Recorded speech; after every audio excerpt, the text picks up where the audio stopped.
Why the Libertarians are wrong on the topic of identity. Collective identity is unavoidable. We seemingly live in times where more and more people are drawn to the extremes of thinking, of arguing in absolutes. And this is as true as it gets on the debate of libertarian individualism versus identitarian collectivism. Now, among the circles I am usually more at home, the conservative, libertarian and classic liberal, there is one line of defense against the attack of the social justice warriors, where a good number of my fellows are going into an extreme in reverse, which I find neither plausible nor logically right: the question of collective identity.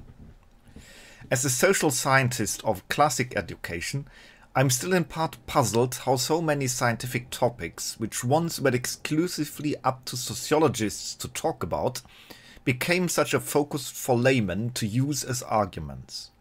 Now, of course, in part, social scientists have been to blame for this predicament too. I'm quite well aware how the struggle between Marxist sociology and scientific sociology has been raging among my science for now about 70 or more years. During the 1960s in Germany, where cultural Marxism was mainly invented by the Frankfurt School, some of the same issues as we have now as a vulgar debate was already argued over on a very elevated scientific level. The question how to analyze and describe society. The Frankfurt School struggle. This struggle went on for years and was fought by Marxist sociologists and positivist or classic scientific sociologists. The Marxists called themselves the critical school, as they argued as a purely logical social science would not be critical enough towards the injustices of society and ultimately serve as a tool of oppression for the ruling class. On the other hand, the position of the positivist sociologist was that the so-called critical Marxists had a pre-selected set of values and would as such corrupt their findings. True sociology should only limit itself on what can be proven by data and described through the lens of simple observation. Now, it would lead way too far to explain the complex history of this struggle, and I have spent years to study the various arguments from both sides. One has to understand, however, that the current struggle between the social justice warrior and, however you want to call the other side, is by no means a new struggle, but just the return of a decade-old conflict of ideas, though it went from a mainly academic level to a political level, largely in a more amateurish way. Now, I am not emphasizing this to say how clever I am as sociologists, but I notice in the debates very often that both sides seem quite oblivious to the history and depths of this struggle. The main problem of social science is that everyone lives in a society, so everyone thinks he can be an expert in social science. It is similar, like almost everyone nowadays believes himself to be a psychologist. In hindsight, when I contemplate about the conflict between critical Marxists and positivists, I am in a very Aristotelian manner convinced both sides have something right, but went too far to the extreme, and that characterizes my view on the current fight between social justice warriors and anti-social justice warriors, or individualists, as well. The critical Marxists were not entirely in the wrong in their critique. If social science merely limits itself to describe the world as a list of facts, like a student of biology dissects a dead frog, you miss something very elemental: that the whole is more than the sum of its parts, and especially in the case of human societies there are dynamics which you cannot grasp by merely looking at a singular isolated fact. In human behavior there is such a thing called systems, and they have often laws and principles of their own. You can see that easily in the phenomenon like mass hysteria. People in in groups can develop entirely new ways of action and behavior than the isolated individual. And because this is so, positivist individualists are simply in the wrong when they look at society merely from the status quo of the observable individual. Or, in political terms, they criticize the identity politics of the social justice warrior progressive, and generally rightfully so, but their zeal to do away with any identity is to pour out the child with the bathwater. It goes simply against everything we know how society functions. The moral high ground. The power of the social justice warrior cannot be explained if we do not accept that at least a part of their view is true. But an ideology, even when it is overall false and misleading, can never be successful when it does not contain a shred of truth inside of it. The truth is that the liberal movements, as they once were, had historically good reasons for the liberation movements, and in those times they deserved to be called liberal, which they apparently are now not anymore. Feminism movements against oppression of blacks and gays, all these had good reasons to rise against the oppression, and it is the historical memory which gives the now changed social justice warrior its moral credit, and it is their holy mantra: we stand for the little guy, the oppressed guy. What they do not realize is in what a position of great power they have come by now, more often being way more influential in Western society than their critics and enemies. It is a reality the progressives are unfortunately blind to, in some true naivety, some purposefully, that they are often in the privileged position, having a much greater support from media, corporations and politics behind them than their critics. The lines can be simplified, described now as such. The social justice warriors or progressives say identity is everything, while the individualistic enemies say identity is nothing. One sees society completely through the lens of their collective, the others say there are no collectives at all. Both are entirely false perspectives on human nature. Humans are neither entirely isolated atoms, completely independent of any social identity, nor are they just drones of some collective duty, and it is this thinking in extremes we have to break up if we want to achieve any meaningful progress in the debate. Identity formation. Identity stems essentially from the two sources, the inside and the outside world. Without any social outside or society, our individual identity would be very shallow to the point of non-existent. The role of the exterior world, the collective around us, however, is not an all-dominating factor, it is just one contributor, however, one that has the tendency to overwhelm the inner in all but the most willful and exceptional people. I'm emphasizing this fact because it has contributed a lot to the confusion. The largest part of people who theorize about society and people, for one reason or another, are not the norm. We thinkers are outsiders, or at least in part came to fall out of the normative biography, people who question the world around them, for whatever reason. So we who take our time to contemplate and research about society can never take ourselves as the example, because one who questions the very system in which he lives, the society, is by nature a rarity.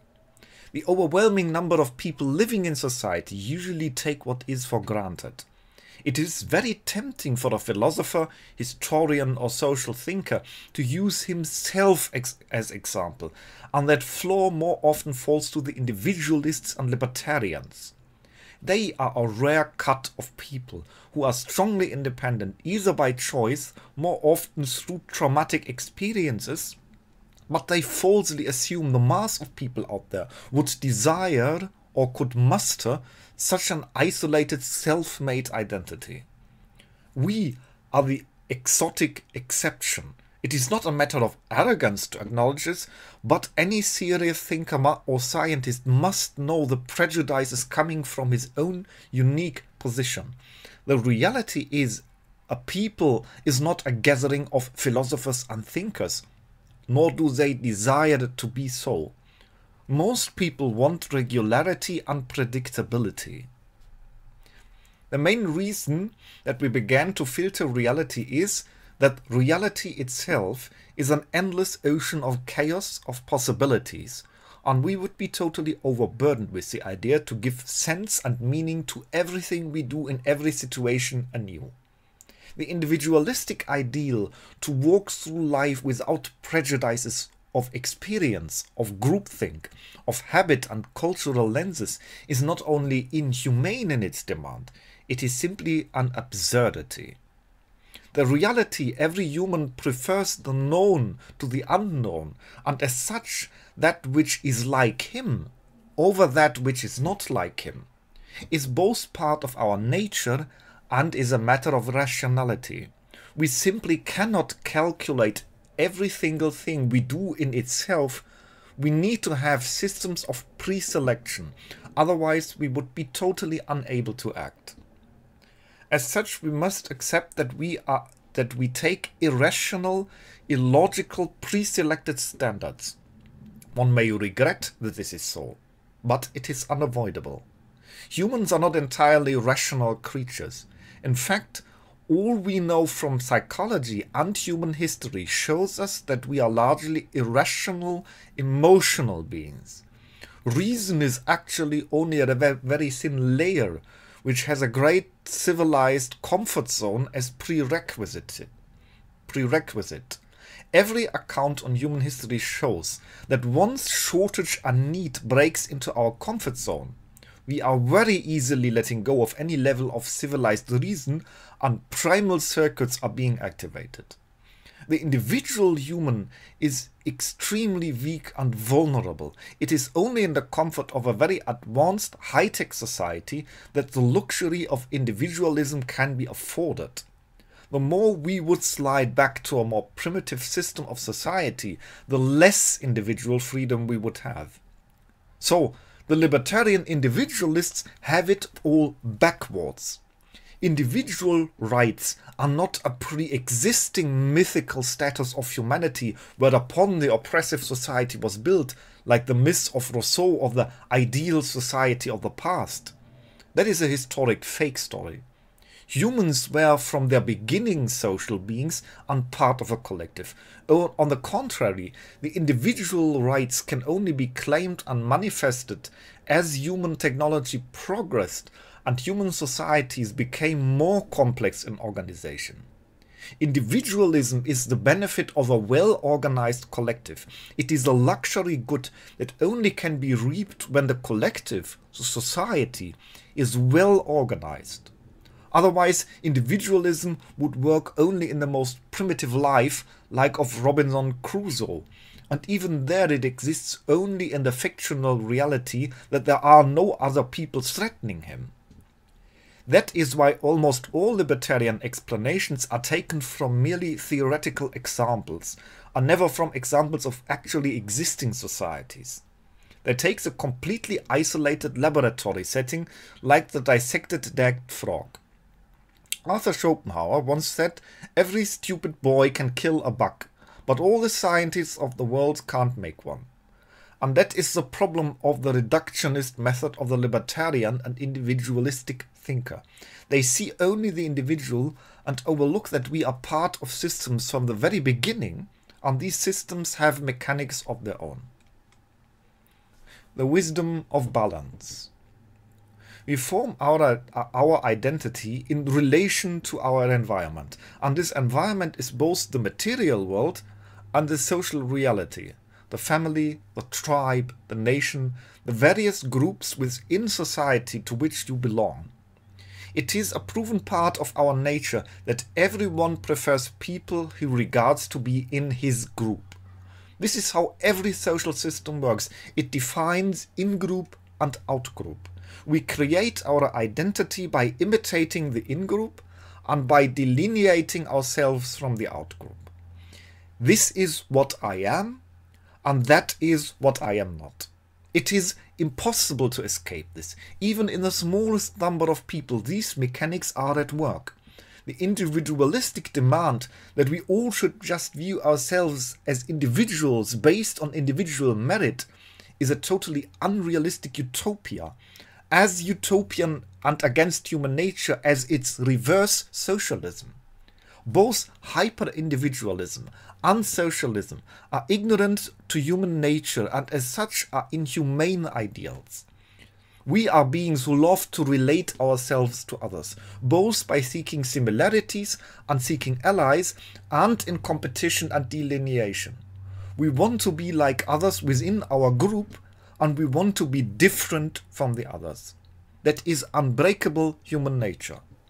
The fact that the social justice warriors took the idea of identity to an absurd and unreasonable extreme is, I think, quite evident to anyone outside their cult-like ideology. But that doesn't mean that just reversing everything they say is reasonable. Women, blacks or gays are not oppressed in any way as they were. Until we have reached a great progress, and we should acknowledge this and put things into perspective. But to claim that prejudice and discrimination have entirely ceased to exist, that we live in an ideal meritocracy, is equally factually wrong. I have watched many confrontations between radical feminists and their critics, and both seem to have turned to extreme variants of views. The radical feminists, similar as some movements for blacks and LGBT people, claim that we live in an extremely oppressive patriarchy. And if you listen to their furor, you might think we live in Nazi Germany rather than in a Western country of the early 21st century. They try so hard to isolate themselves and deny any other group any level of acknowledging their problems, that they threaten to split society into groups in the so-called oppression Olympics, where the victimhood becomes the only lens through which they perceive reality, where everyone who claims to be a victim too, but does not belong to their collective, is vilified instead of seeking common ground wisdom. On the other hand, the reality is that if you are a straight white male, your level of victimization on average simply is on a whole different level than, for example, if you are a black lesbian woman. So there definitely are groups who are more oppressed and face more prejudice than others. Let me bring you one example I am personally familiar with. When you are a gay man living in a predominantly heterosexual world, you are per se marginalized, and that is inescapably so, because by default people assume at first you are straight, because it is the normative expectation. Your entire set of thinking, acting and feeling is completely altered when that which you are is contrary to what people expect as the norm. And that creates a stress, an emotional pressure, which people of the predominant identity do not experience on this level. That is, of course, situational, and not, as the social justice warrior falsely claim, universal. When you as a white person walk into a region in a city where predominantly blacks are living, you are situational, not privileged. You are, as a white heterosexual man, however, on ordinary, more likely to be the norm in any beneficial situation than any other group of people. Denying that seems to be so outlandishly absurd, and white men usually just bring anecdotal stories as seemingly contrary evidence. Now, I am not a proponent of the idea that the government would have to enforce equality of outcome. But as long as a significant inequality of outcome persists, we need to rethink our systems.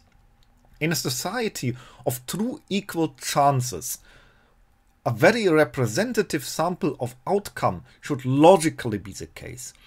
If people would act colorblind and blind to gender and sexual orientation, the result should over time automatically be a representative reflection of society. The fact that this is not so is proof that at some level we are not as open-minded and as the social justice warriors claim our society is. What I do disagree with the social justice warriors is method. They want to enforce equality from the top down, like hammering down those who are successful and pulling up inept individuals solely on the merit of not being straight white males. And that is something that is just doomed to fail.